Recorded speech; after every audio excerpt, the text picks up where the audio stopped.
I got Erev Shabbos, Parshas Ki Sisa. A lovely parsha this week. Talks about many topics.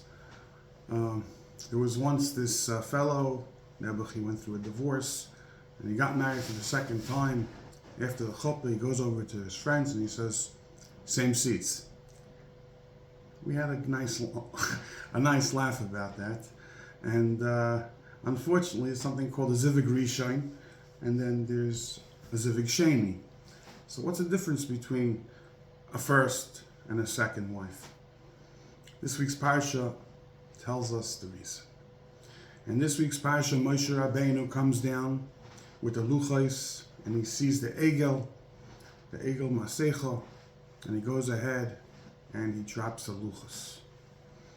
The question is, why did he drop it? He knew about this before, a day before, when they first started it.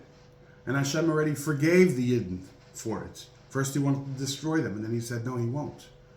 So what's this reaction of going ahead and dropping the luchos? When Hashem gave us the Torah, two things happened. We accepted on ourselves to be Nasev and Ishma. In other words, we'll be his slave, his Eved. We'll be an Eved Hashem. And the second thing was, it was a marriage, like a chassan to a kala. Hashem was the chassan, and Klal Yisrael is the kala, and Shabbos is also a kala. It was a marriage. Unfortunately, they went ahead, and Moshe Rabbeinu, according to the cheshbon, did not come back.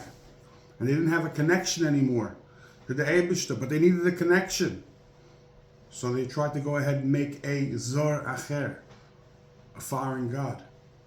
They severed the relationship. Says the Gemara, it's similar to a woman after a chuppah goes ahead and commits adultery.